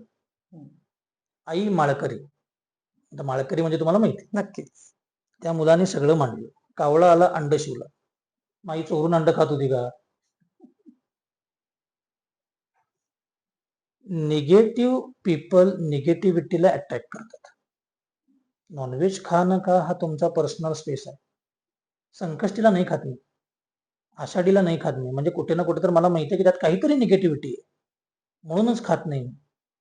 तिथं जे निगेटिव्ह सोल्स आहेत, जे अतृप्त आत्मे आहेत, ज्यांचं केलंच कोणी काय कर्म नाहीये, जे भटकत आहेत, त्यांच्यासाठीचा मेनू आहे ना तो. उद्या मुलाला बोर्डिंगला सोडला की जाताना रेक्टरला भेटून जाता ना, मुलगा पहिल्यांदाच हॉस्टेलला आलाय, जरा लक्ष ठेवा. याला अस्थि विसर्जनाला नैवेद्य ठेवणं म्हणतात. की जे आजूबाजूचे जे कोण सोल्स आहेत त्यांना ते द्यायचं, जेणेकरून बाबा माझा जो सोल इथं राहणार आहे त्याला ह्या गोष्टींचा काही त्रास होऊ नये. तसंच आपल्याकडे परोपकाराला खूप मोठं स्थान आहे. बरोबर. मग आम्ही आमच्या आई वडिलांचं करतोय, पण अशी लोक आहेत ना जी वडिलांचं करतच नाही आहेत. मग त्यांना सुद्धा ह्याच्यातला काहीतरी एक पाठ मिळू दे म्हणून तो नैवेद्य. लोक तोच खातात की बाबा हे सोडले, आता आई आई जेवली, आता आपण हे सोडायचं नाही आहे. स्मशानात काय जेवते? लॉजिक आहे ना ह्याच्या मागं. स्मशानात कोण जेवतं? पिशाच्च जेवतात स्मशानात. मग जर स्मशानातच जर वडील जेवणार असतील, चला अज्युम करा, 13 दिवस काल असतात, 13 दिवशी परत जेवण आहे ना. हो. तुम्हाला 10 वाजता समजा पोटभर जेवायला वाढलं, 12 वाजता परत तुम्हाला विचार चला लंच करूया, करणार का तुम्ही? तिसऱ्या दिवशी लॉजिकच नाही आहे. पण हे सांगितलं की आमच्या लगेच अस्मिता दुखावतात. नाही गुरुजी, आमचे वडील करत होते, आजोबा करत होते. तेव्हा ब्रिटिशर्स असताना 13 दिवस रिच्युअल्स फॉलो करणं शक्यच नव्हतं आम्हाला. मग आम्ही ब्राह्मण भोजन या सगळ्या गोष्टी करणार कशा? मग तिसऱ्याशी जाऊन कावळे कुठं आहेत बाबा? स्मशानात आहेत, म्हणून आम्ही ठेवायचो. मुलगा तेच बघत आला, कॅरी फॉरवर्ड केलं. कारण आमची शेवटची पिढी ना आपली, वडिलांना का नाही विचारणारी. आत्ताची सेल्फी घेतात. आणि आमच्या वडिलांना का विचारू शकलो नाही, कर म्हणले की करायचं आहे. सो ह्या एक एक गोष्टी बदलत गेल्या, म्हणून ते अस्थि संचयन म्हणजे स्टोअर करणे. म्हणून ते स्टोअर केल्या ना, स्टोअर केल्यामुळे तो आत्मा तिथंच थांबलाय जोपर्यंत सोडत नाही. मग तिथं जे श्राद्ध करायचं असतं ते श्राद्ध आपण त्यामध्ये इन्क्लूड करतो. शेवटचं करतो कावळ्यासाठीचं. आता कावळ्याबद्दल अजम्पशन्स आहेत खूप. खूप. हो. तर महत्वाचं म्हणजे काय आहे की US मध्ये याच्यावर रिसर्च झालाय. अराउंड 670 पेजेसचं थिसिस आहे कावळ्याबद्दलचं, जे सगळ्या मिक्स बॅग आहे, पूर्ण सगळ्यांचे मिळून रिसर्चेस आहे. त्यांचं म्हणणं काय आहे, माझं नव्हे, कारण आम्हाला आमचा एक इंडियनचा दोष आहे, ज्योतिष गुरुजी यांचं आम्हाला काहीही पटत नाही. आम्हाला तुम्ही वेस्टर्नचं सांगा, आम्हाला ते लगेच पटतं. कारण आम्ही हॅलोविन साजरी करणार, पक्ष 15 आम्हाला असं वाटतं एकदम फारच वाईट. पक्ष 15 हॅलोविनचं स्टेटस ठेवणार, दोघांना टॅग पण करणार, पण पक्ष 15 नाही करणार. दोन्ही कन्सेप्ट तीच आहे. करेक्ट. हो. तसंच कावळ्याबद्दल काय सांगितलंय की कावळ्याची जी स्पंदन आहे, ज्याला आपण वेव्हलेंथ अँड फ्रिक्वेन्सी म्हणतो, प्रत्येक गोष्ट ही वेव्हलेंथ अँड फ्रिक्वेन्सीवर अवलंबून आहे ना. If I want listen to radio city, radio Mirchi, whatever, आम्ही काय करतो की ती फ्रिक्वेन्सी ट्यून करतो, तेव्हा आम्हाला ती गोष्ट ऐकू येते. तसंच कावळ्याची जी फ्रिक्वेन्सी आहे, आत्म्याची जी फ्रिक्वेन्सी, ह्यांच्यामध्ये सायंटिस्टना सिमिलॅरिटीज जाणवतात. सो कावळ्यामध्ये आत्मा स्थिर राहू शकतो. आमच्यासाठी मोस्ट इम्पॉर्टंट गोष्ट काय आहे? स्टेबिलिटी. म्हणजे कोणी तुम्हाला समजा ऑफर केला 3 BHK, फक्त एकच कंडिशन ठेवली की 10 दिवस राहायचं, आणि कोणी एक 1 RK ऑफर केला पण सांगितलं की 4 वर्ष राहा, we will choose 1 RK. Stability important आहे स्पेसपेक्षा. म्हणून कावळ्यामध्ये आत्मा हा स्थिर राहतो. यासाठी आपल्याला कावळा लागतो. कावळा असा पक्षी आहे की जो अन्न खातो, जे शिजवतात ते अन्न, कोरडं ते धान्य. अन्न खाणारा पक्षी कावळा आहे. आणि सगळ्यात महत्वाचं म्हणजे खरा कावळा शिवायला सांगितलाच नाहीये. म्हणजे दर्भाचा कावळा करून लावायचा, म्हणजे दर्भ लावायचा आहे पिंडाला. जिथं कावळे अवेलेबल आहे तिथं कावळ्यांची वाट बघा म्हणून सांगितलं. प्रत्येक गावात मृत्यू आहे ना, प्रत्येक गावात कावळा नाही. जिथं नाही तिथं दर्भाचा कावळा करून लावा म्हणून सांगितलं. खरा कावळा शिवायला सांगितलेलाच नाही. म्हणून त्यासाठी जो पिंड आपण ठेवतो तो त्यासाठी आहे. याच्यावरचं तुम्हाला एक छान उदाहरण सांगतो. माझ्याकडं 1 वर्षापूर्वी युएसचं काम झालं. मुलगा युएसचा, आई वडील दोघंही सांगलीत. वडील गेले, आईची इच्छा होती वडिलांचं काम कर्म सगळं व्हायला पाहिजे. आई येऊन मला भेटली, मला म्हटले की मला करायचंय पण मुलगा करेल असं मला वाटत नाही, आपण त्याशी बोलूया. मुलगा 8व्या दिवशी वगैरे आला गेल्यानंतर. मला म्हणणं गुरुजी मी 3ऱ्या दिवशीचा विजा काढलाय, 3 दिवसच आहेत, मी लगेच जाणार आहे. आई म्हणते म्हणून जे काय असेल ते 9वा 10वा वॉटेवर तुमचा जो काय तो आपण करूया. आई इच्छेसाठी मला काय याच्याबद्दल इच्छा नाही. मला आई म्हटली की तेवढं तर तेवढं पाणी तर सोडेल हो, माझ्यासाठी म्हणून हो म्हणा. आम्ही ते कर्म करायला घेतलं. 10वा दिवस आला. 10व्या दिवशी आम्ही 10वा केला. 10वा केल्यानंतर कावळ्याचा पिंड ठेवला, कावळा शिवला. असंच ऑगस्ट सप्टेंबरचे दिवस होते. तो अचानक मुलगा चिखलात रडत होता. मला काय कळेना, हा रडतोय का? मग मी त्याला विचारलं काय झालं रडायला? तो म्हणला गुरुजी तुम्ही बघितलं का कावळा शिवला? म्हटलं हो पाहिला. नाही तुम्ही नीट बघितलं का? त्या कावळ्याला एक पाय नाहीये. म्हटलं होय, माझ्या वडिलांना नव्हता. तो म्हणला मला सगळे दिवस सेपरेट करायचे. आपण ह्याला एक योगायोग म्हणू शकतो. आय एम नॉट सेइंग की तेच आहे, बट त्याला थोडंफार तरी अशा गोष्टी एकाच वेळेला अचानक होणं या कोइन्सिडन्स पण असू शकत नाहीत. त्यामुळं काही लोकांना याचे अनुभव आहेत. ज्यांना आले त्यांना ते कर्म त्या त्या पद्धतीनं करावं वाटतं. काही लोकांना याचे अनुभव येत नाहीत किंवा आले तरी आम्ही त्या गोष्टींकडे कानाडोळा करतो. So things are different. म्हणून म्हटलं की तुमचा पॉइंट ऑफ व्ह्यू कर्माकडे कसा आहे तसं फळ आहे. त्याला ते जाणवलं तर त्यानं सगळे दिवस सेपरेट केले, विजा कॅन्सल केला, नंतर काढला, सगळे दिवस व्यवस्थित केले, त्याला बरं वाटलं, त्याला समाधान मिळालं. ह्याही गोष्टी आहेत करताना. मग त्यानंतर 11, 12, 13 ह्या गोष्टी असतात. 11वा दिवस म्हणजे वर्षभराची श्राद्ध आहेत, की त्याच्यामध्ये प्रेत भोजन एक ऍस्पेक्ट असतो. वसुगण रुद्रगण ही श्राद्ध असतात. त्यानंतर षोडश मासिक म्हणतात. षोडश म्हणजे 16 मासिक 16. महिने, 16 महिन्यांची श्राद्ध. थोडक्यात काय, शास्त्र सांगतं की तो जीव 16 ठिकाणी थांबतो. प्रत्येक ठिकाणी थांबल्यानंतर त्याला अन्न पाण्याची गरज म्हणजे श्राद्ध आहे, त्या त्या पर्टिक्युलर ठिकाणाचं. त्या दिवशी थोडे करावे लागतात दान धर्म, आपण जे करतो त्याच्याकडे आपण येऊच. मग हे प्रेत भोजन जे आहे म्हणजे काय की 11 दिवशी एक ब्राह्मणाला स्मशानामध्ये जीव घाला असं लिहिलंय ग्रंथात. कारण आधी स्मशान ही क्रिया आधी नव्हती ना. जसं शहरीकरण झालं तसं स्मशान आलं. आधी लोक शेतात मळ्यात दहन करायचे, सो तिथं गोष्टी चालू शकत होते. आता स्मशानात जेवणारा ब्राह्मण मिळायचा नाही. जर असा मिळाला तर उद्या त्याचा व्यवसाय बंद पडणार.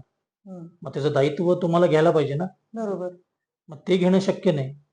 यासाठी म्हणून शास्त्रानं तुम्हाला शॉर्टकट काय दिला की तुम्ही प्रेताच्या नावाचा अग्नी स्थापन करून अग्नीमध्ये आहुत्या व्हा. किती व्हायच्या तर 32, पर्टिक्युलर 32 आकडा सांगितला. आता 32च का, तर शास्त्रानं आपला संबंध 3 पिढ्यांचा दिलाय. वडील आजोबा पणजोबा आई आजी पणजी ह्यांचंच आम्ही देणं लागतो का. इथे येतात क्रोमोझोम. डॉक्टर फ्लेमिंग यांनी गुणसूत्रांबद्दल भाष्य केलं. ते काय म्हणतात की आई वडिलांचे 50-50% गुणदोष सगळ्या गुणसूत्रांमध्ये येतात, त्यानंतरचे 25%, त्यानंतर 12.5. म्हणून वडील आजोबा पणजोबा हे तिघांचे मॅसिव्ह जीन्स घेऊन आम्ही जन्माला आलो. बरोबर. मग जमिनीवर नाव आहे ना पर्टिक्युलर. समजा एकाचं नाव आपण अमोल म्हटलं, अमित म्हटलं, हे नाव आहे. नाव म्हणजे रूप होत नाही. म्हणजे मी तुम्हाला मॅडम म्हटलं तरी मला ओ देणार आहे, भार्गवी म्हटलं तरी मला ओ देणार आहे. नाव चेंज आहे, रूप बदलत नाही.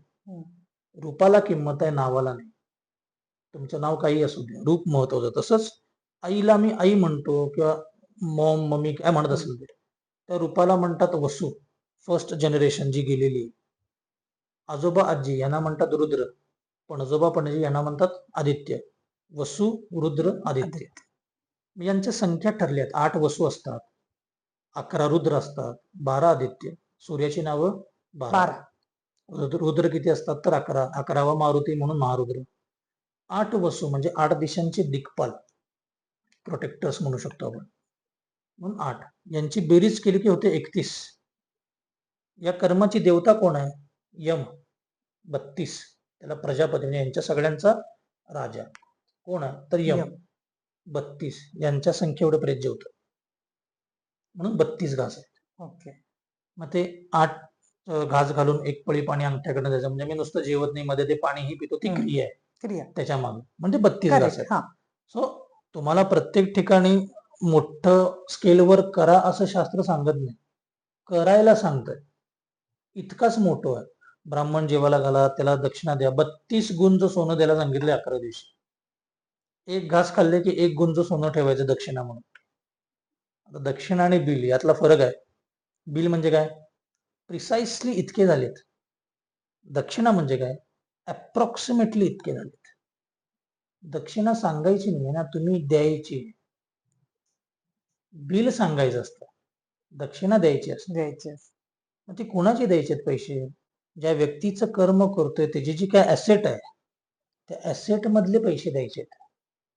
आपण असं म्हणतो फक्त की जाणारा जाताना आपण काही घेऊन जायचं का? मुलांना सगळं पाठवून द्यायचंय वडिलांसोबत. उपभोग घ्यायचा नाहीये. आम्ही 15 दिवशी बँकेत असतो.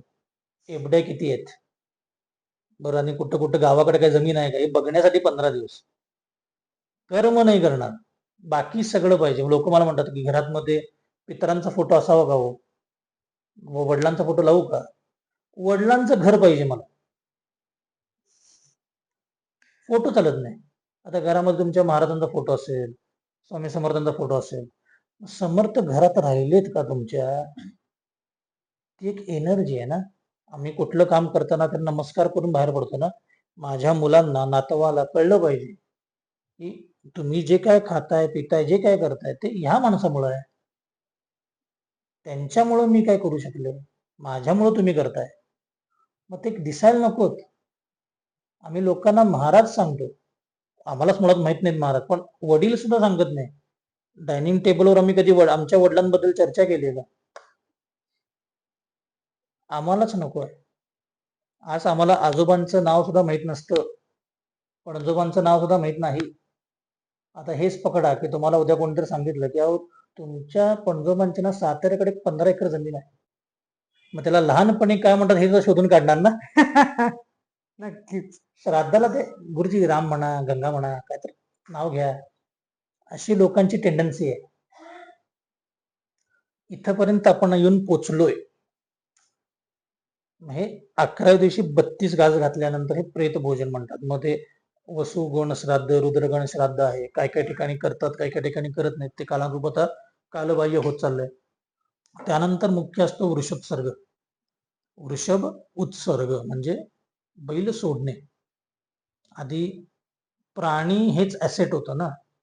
माझ्याकडे 10 म्हशी आहेत बघ, 5 गायी आहेत बघ, हे श्रीमंतीचं लक्षण होतं. करेक्ट. आता कसं म्हणतो आपण, पुन्हा मुंबईत फ्लॅट आहे म्हणजे श्रीमंत आहे. आधी तसं जनावरांच्यात असायचं. मग काळानुरूप आता ते बदललं.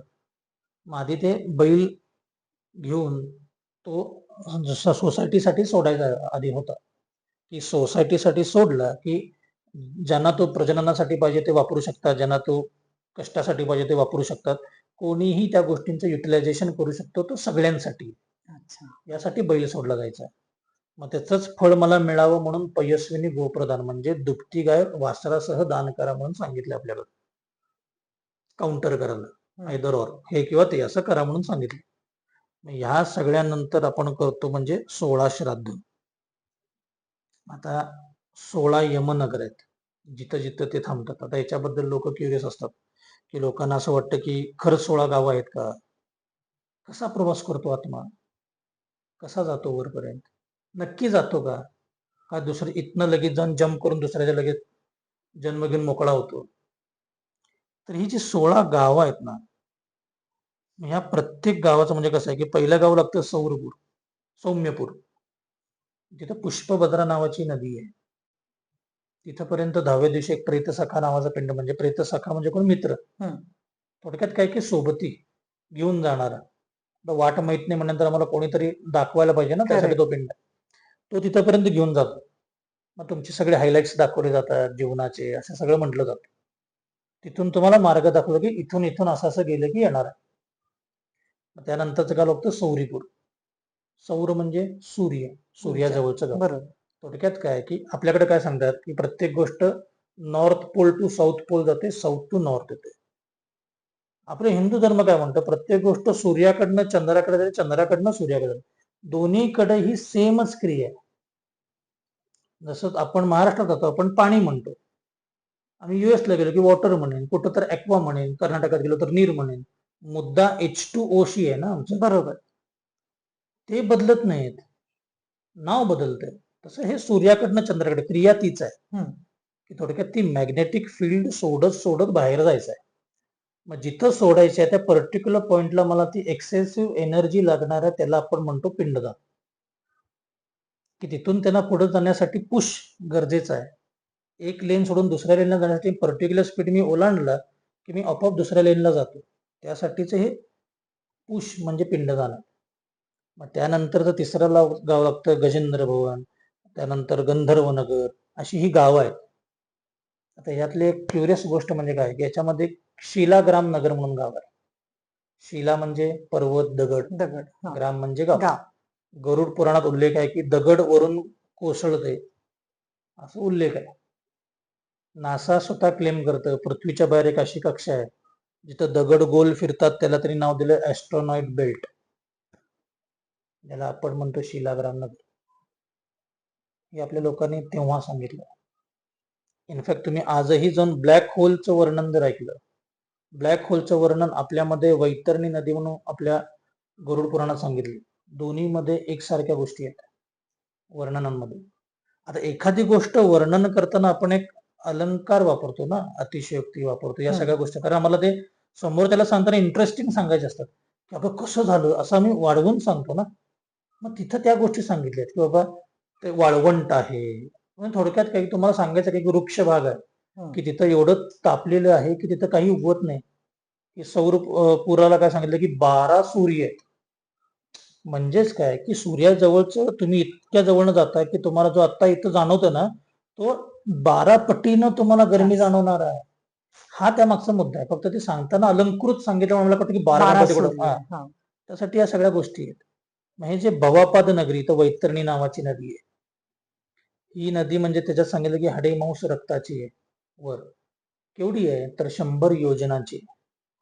आता लेट्स डिकोड दिस. योजन, एक योजन म्हणजे 9 मैल. 9 मैल, मैल. मैल. ओके. हं? हा. एक मैल म्हणजे 1.609 किलोमीटर. बरोबर. 900 मैल विस्तृत नदी आहे वैतरणी, असं त्यांनी सांगितलं.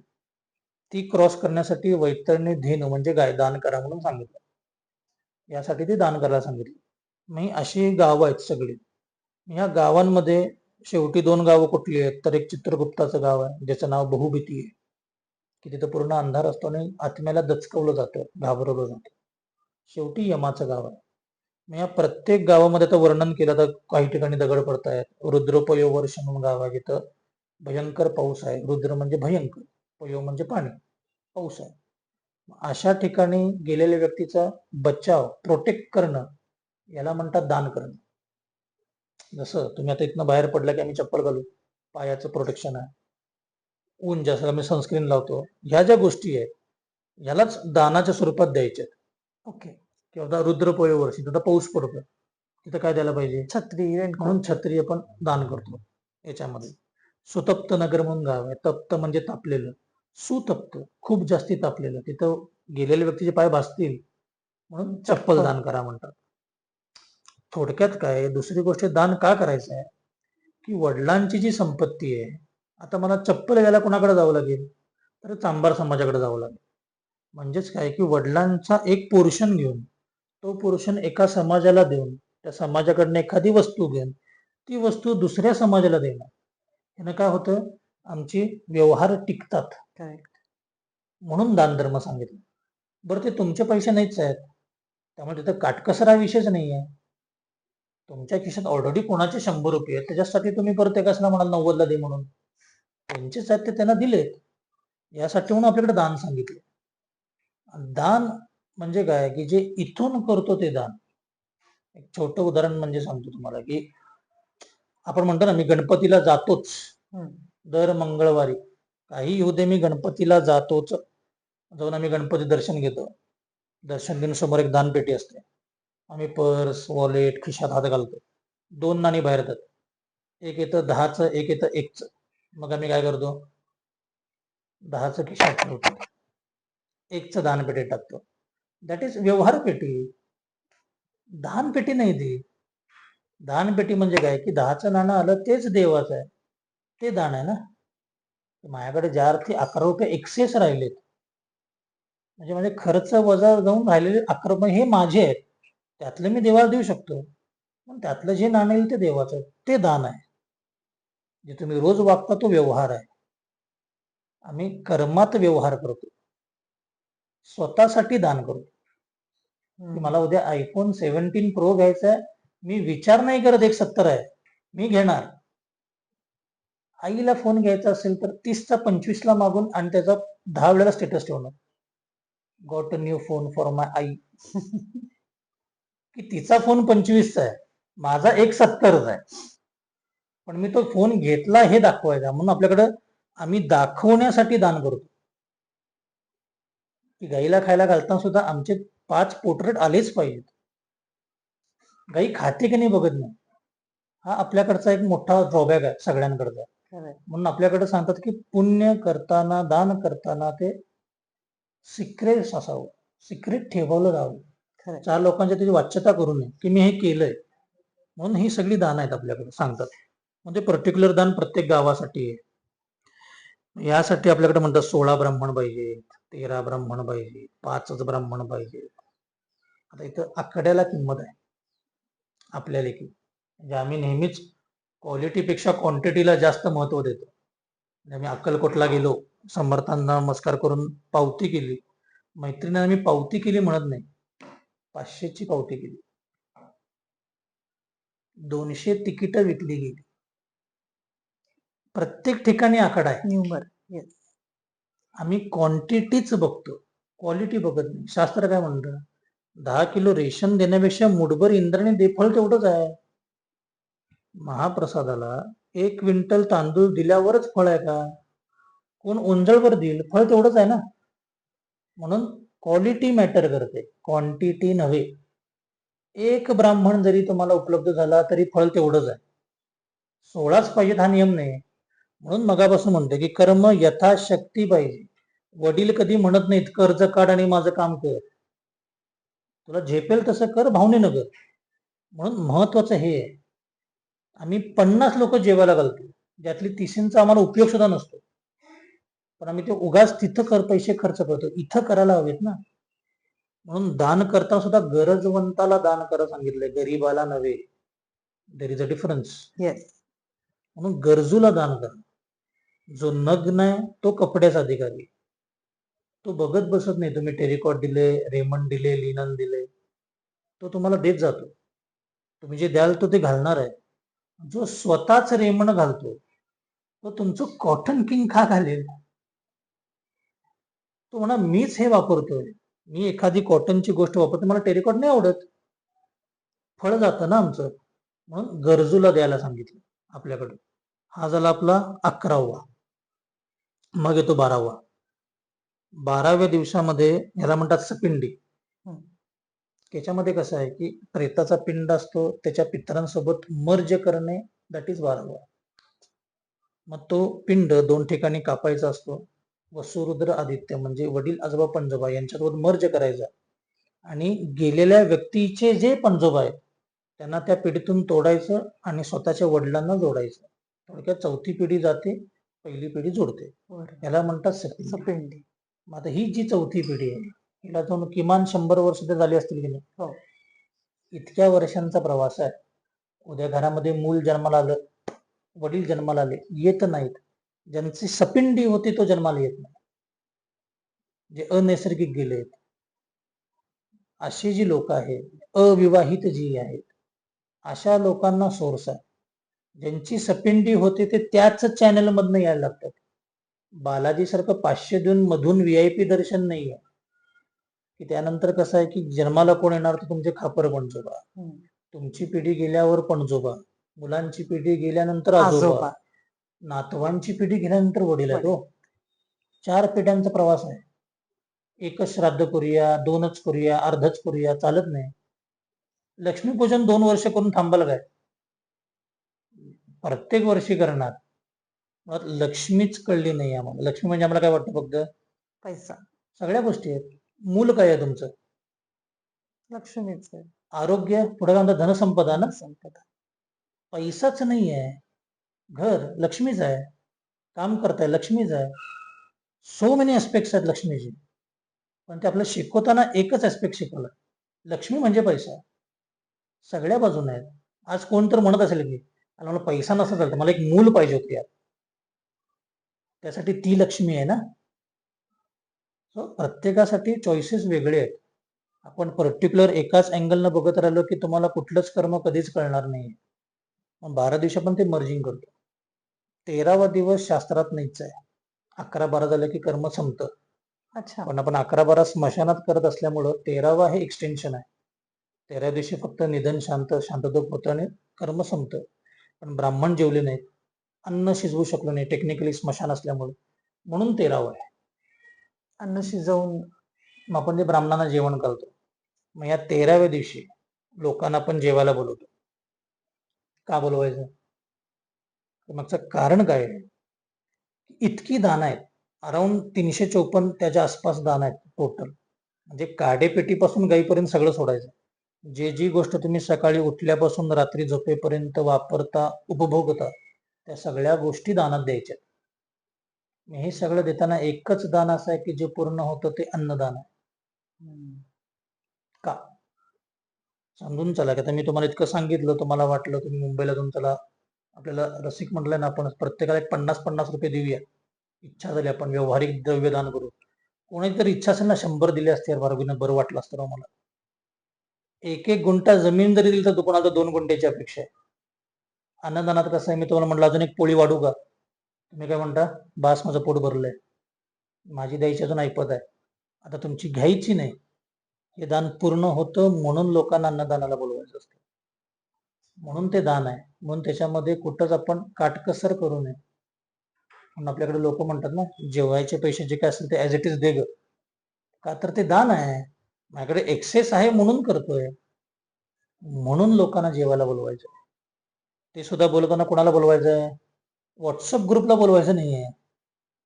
ज्या व्यक्तीसाठी ज्या लोकांनी केलंय, धरून चला आता आपण ऍझ्युम करा की वडिलांचं कर्म करतोय, तर ज्यांनी वडिलांसाठी केलंय, ज्यांच्यासाठी माझ्या वडिलांनी केलंय, ज्यांनी माझ्यासाठी केलंय आणि ज्यांच्यासाठी मी करतोय, या प्रकारच्या लोकांना जेवायला बोलवायचं. अगेन याच्यामध्ये जात बघायची नाहीये. या सगळ्यांची ऋण कमी करण्यासाठी अन्नदान आहे. आता ऋण म्हणले की कसं आहे की मी तुम्हाला 500 रुपये दिल्यावरच ऋण असतं असं नाही. तुम्ही रडताय, मी तुम्ही पाठीवरनं हात फिरवला, हे ऋण आहे ना. कर्ज नाही, ऋण आहे ते. म्हणून हे ऋणातून मुक्तीसाठी अन्नदान आहे. मग त्यासाठी तुम्ही सगळ्या लोकांना बोलवायचं की ज्यांना आम्हाला वाटतं की यांचं आमच्यावर ऋण आहे, अशा लोकांना 13व्याला बोलवायचं. आम्ही त्या लोकांना बोलवत नाही. जसं सवाष्ण ब्राह्मण म्हणले की आम्ही काय करतो मैत्रिणीला, की ह्या मंगळवारी तू ये, नेक्स्ट फ्रायडेला मी तुझ्याकडे येते. हे गेट टुगेदर आहे, सवाष्ण ब्राह्मण नाहीये. कन्सेप्ट काय होती सवाष्ण ब्राह्मणची, की तुमच्यामुळं एक गरजू छान ब्राह्मण जोडप्याला अन्नदान व्हावं, ही कन्सेप्ट आहे सवाष्ण ब्राह्मणची. त्याचं आम्ही काय केलं, किटी सारखं केलं अक्षरशः, की आज तू माझ्याकडं, उद्या मी तुझ्याकडं. मग मी एक काम कर, मी पुरणपोळी करते, मग तू जिलेबी ठेव. हे आता सवाष्ण ब्राह्मण करतोय आपण. त्याला अर्थ नाहीये ना. ज्याच्याकडे आहे त्यालाच तुम्ही देताय. याच्यातला सगळ्यात ब्लॉकबस्टर क्वेश्चन, 13व्याचं जेवलेलं चालतं का? मी आत्ता विचारणार होते की 13व्याचं खूप लोक जेवत नाहीत. आता मुळात माझ्याकडे बघून वाटते का, मी माझं अन्नप्राशन सुद्धा माझ्या आजीनं श्राद्धाच्या खिरीनं केलेलं आहे लहानपणी. गेली 36 वर्ष मी श्राद्धाचंच जेवतोय. माझ्याकडं स्त्री आहे, माझ्याकडं मूल आहे, माझ्याकडं घर आहे, नगभर विद्या आहे आणि मी नक्कीच समाधानी आहे. श्राद्धाचं जेवतोय. श्राद्धाचा स्वयंपाक समजून घेतला नाही. आपण तो समजून घेऊया. मुळात नैवेद्य काय असतो? जो षडरसांनी बनतो तो नैवेद्य ना. अन्नाचे रस 6: आंबट, खारट, तिखट, तुरट, गोड, कडू.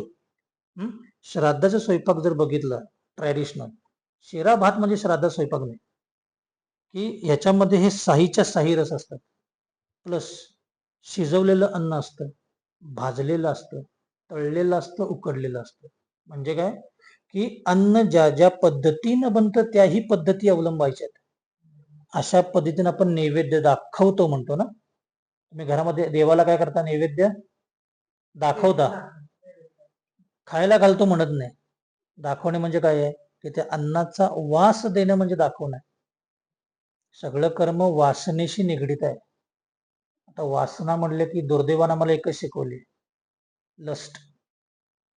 प्रत्येक प्रकारचे आहे. मुलगाच पाहिजे, वासना आहे. लंचला आज इडलीच खाऊया, वासना आहे. प्रत्येक प्रकारचे आहेत. यातली सर्वाधिक वासना कुठली? तर अन्नाची आहे. शरीर मला रोज लागत नाही. मुलं सुद्धा रोज नको आहेत. कधीतरी नोकरी, कॉलेज, शाळेला गेले की बरं वाटतंय आम्हाला. काम सुद्धा, पैसा सुद्धा रोज नको आहे. संडे मी कधीतरी एन्जॉय करतो. अन्न रोज पाहिजे. बरं, ते व्हरायटी पाहिजे. सकाळी चुकून वरण भात खाल्ला की संध्याकाळी मी काय म्हणतो, त्यात फोडणी मार, डाल फ्राय कर. तेच अन्न मी संध्याकाळी सुद्धा खात नाही. म्हणजे संकष्टी आम्ही लोकांना सांगतो गणपतीसाठी म्हणून, पण खिचडीसाठी करणारे 90% आहेत. की तेवढं चेंज ऑफ कोर्स होतो आम्हाला. की ती संकष्टीची मजा तर अशी आहे की 9:55चा चंद्रोदय असला की मी 8 पासून लिव्हिंग मध्ये फिरत असतो. 9:55, 9:55. कुठं तरी घंटा वाजली की 9:56ला आम्ही डायनिंगला. स्टेटस असतो, 4-5 गणपतीचे फोटो असतात आम्ही. ती संकष्टी नाही आहे ना. अशी संकष्टी करायला गणपती तुम्हाला काय सांगेल? तिच्या चंद्राची पूजा आहे, गणपती पूजा आहे, त्यानंतर तुम्ही जेवायचं ना. संकटाची इष्टी यज्ञ, दॅट इज संकष्टी ना. आम्ही समजूनच घेत नाही. कोण तर करते म्हणून आम्ही करतोय. आपल्याकडे एकादशीचा उपवास सांगितलाय, सायंटिफिक आहे. एकादशीला पृथ्वी, सूर्य, चंद्र एका रेषेत येतात. की आपलं जे शरीर आहे, पंचमहाभूतांनी बनण्यासोबत आपल्या पाण्याचं तत्व जास्त आहे. चंद्राच्या कलेवर पाणी अवलंबून आहे. शरीर माझ्या चंद्राच्या कलेवर अवलंबून आहे. एकादशीला मी समजा जर काही जेवले नाही, आता उपवास म्हणजे कसा, हा उपवास नाहीये की सकाळी 7 वाजता चहा, 9 वाजता परत आम्ही साबुदाण्याची खीर, 12 वाजता खिचडी, 4 वाजता उगीच फ्रूट खाऊन घेऊया, 6 वाजता एक राजगिराचा लाडू, संध्याकाळी मग उपवासाची मिसळ. याला उपवास म्हणत नाहीत. नक्कीच की फक्त पाणी, ताक, फळ याच्यावर राहायचं, संध्याकाळी तो सोडायचा. आपण असा उपवास करतो ना. मग हे करताना ह्यावेळेला जेव्हा आपण अन्न खात नाही, पचनक्रिया आपली व्यवस्थित होऊन अन्नातल्या सगळ्या गोष्टी आपल्याला मिळतात, प्लस कॅन्सर होत नाही. हे मी सांगत नाही, हे जॅपनीज सायंटिस्ट सांगतो, की ज्याला आज नोबेल पुरस्कार मिळालाय.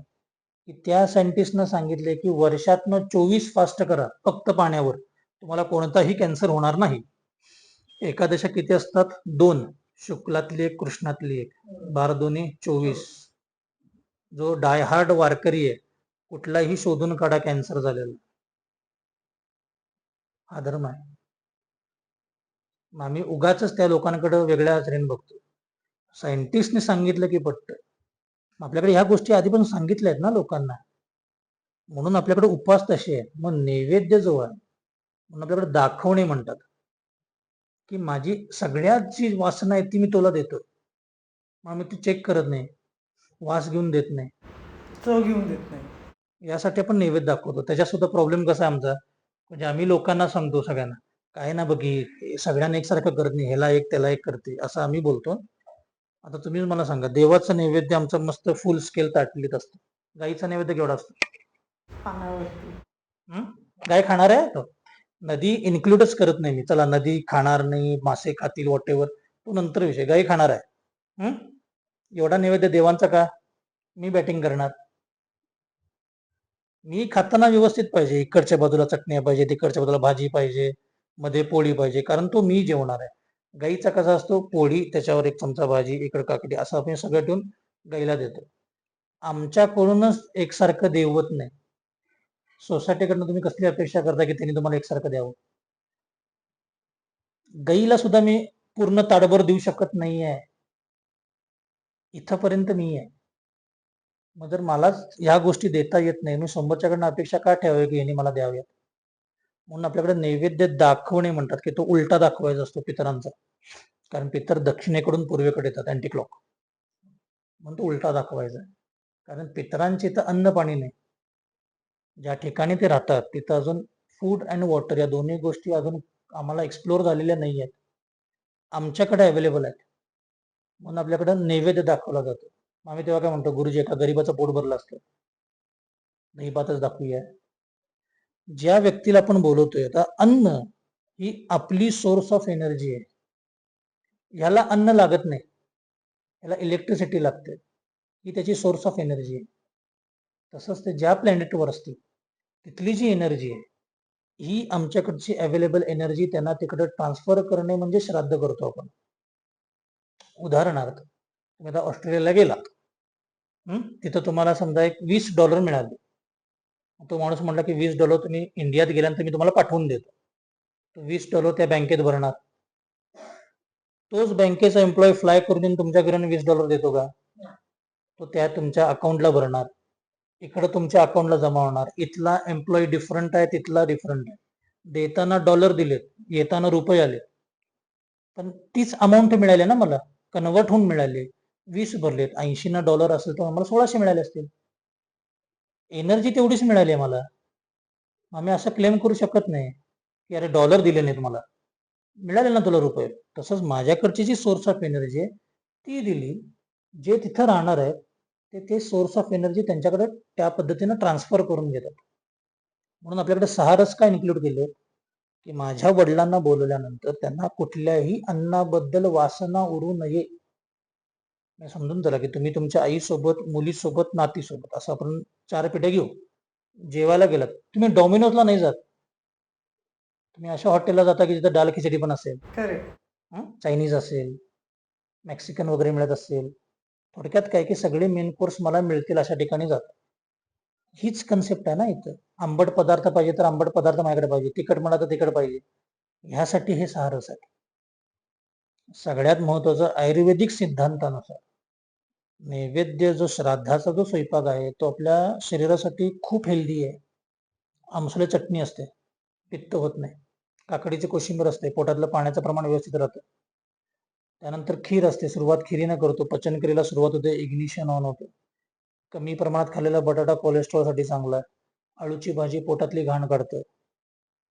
एक ऍस्पेक्ट आपल्याकडे शेवटी ताक असतं, म्हणजे पुन्हा तुम्हाला पित्त या गोष्टी होत नाहीत. ह्या सगळ्या गोष्टी आहेत आपल्याकडे. पण प्रॉब्लेम काय की आम्हाला बिर्याणी चालते, श्राद्ध स्वयंपाक चालत नाही, की जो सगळ्या सात्विक आहे. बरं, ते किचन मध्ये कसा बनवला माहित नाही, इथं सोळ्यात असतो, तो आवडत नाही, पण तो आम्ही खाणार. म्हणून आपल्याकडे नैवेद्य असा आहे, जे ताट पर्टिक्युलर पिंडाला दाखवलं जातं ना ते जेवायचं नसतं. कारण त्याच्यात वासना आहेत. मी एखादं फूल तुम्हाला वास घेऊन नाही देऊ शकत, बरोबर. कारण त्याच्यात माझ्या वासना अडकल्यात ना. नुसतंच दुसरं काढून देऊ शकतो त्या झाडावरचं. तसंच ते जे ताट आहे ते जेवायचं नाहीये. बाकी आपण पोर्शन काढून नैवेद्य दाखवतो ना, पातीला नाही ठेवत. नक्कीच नाही. त्यामुळे तो पोर्शन फक्त नदीला जायला पाहिजे, बाकी सगळं तुम्ही खाऊ शकता. यासाठी हे आपला पहिल्या दिवसापासून 13 दिवसाचं एक ब्रीफ सांगायचं म्हणजे सगळं हे आहे. आम्हाला कमेंटमध्ये जरूर कळवा तुम्हाला काय वाटतं. आणि खरंच आज एक वेगळा विचार घेऊन मी सुद्धा घरी जाताना जाणार आहे. तुम्ही इथे आलात आणि एवढी तुमची मतं मांडलीत त्याबद्दल, आणि आम्हाला आमचे डोळे उघडलेत त्याबद्दल खूप मनापासून आभार. गुरुजी, तुम्ही इथे आलात म्हणून आमच्याकडनं एक छोटीशी गिफ्ट. 12 मराठी महिने आहेत, मागे सरस्वती आहे, ॲक्च्युली फ्रीज मॅग्नेट आहे, हे तुम्ही वापरू शकता. नक्कीच, नक्कीच. जोशीज क्रिएशनकडनं आहे. आणि ही बिगबाळी आहे, जे आपल्या विसरत चाललेला दागिना आहे, होय, जो होय, पुरुषांसाठी फार कमी असतात, त्यातला हा एक आहे. अगदीच. Thank you so much. धन्यवाद. थँक्यू.